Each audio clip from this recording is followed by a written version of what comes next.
Kasunod nga po mga ka-One Stories ng pagkatalo ng Dallas Mavericks sa kanilang play-in tournament game laban sa Memphis, natapos na nga ang kanilang kampanya ngayong season. Ibig sabihin laglag na nga po ang kanilang team sa pagpasok sa Western Conference Playoffs. Kaya puro pambabatikos nga sa social media ang natanggap ng kanilang general manager na si Nico Harrison dahil isang malaking pagkakamali nga daw talaga ang pag-trade kay Luka Doncic papunta sa Lakers para kay Anthony Davis. Hindi rin naman kumana ang sinasabi nitong defense win championship matapos silang tambakan ng Memphis Grizzlies. Kaya may ilang mga fans ang nagsabi karma nga daw ito sa buong Dallas Mavericks dahil sa ginawang pag-traitor nila kay Luka Doncic. Nahuli rin naman sa camera na malungkot ang mukha ni Nico Harrison habang tinatambakan ng Memphis ang kanyang kupunan sa kalagitnaan ng laro at mas nadismaya pa ito ng sobra nang bigla na lang magtamo ng injury si Anthony Davis sa binte. Kaya medyo alanganin talaga ang kalagayan ng prangkisa ng Dallas dahil siguradong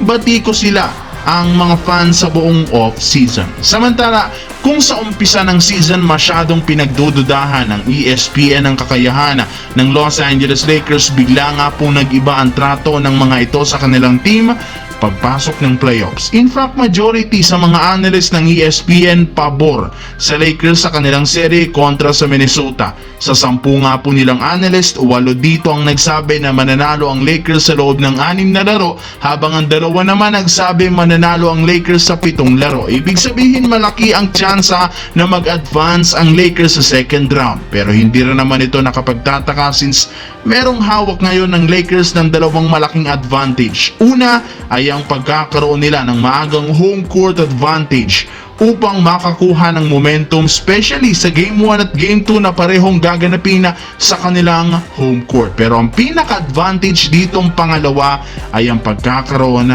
ng isang Luka Doncic. Alam naman nga ninyo, denomina ng husto ni Luka ang halos lahat ng mga players ng Timberwolves last year. Kaya siguradong hindi nito kakayanin na mapahinto ang mga gagawing opensa ng Lakers sa kanilang magiging laro sa first round.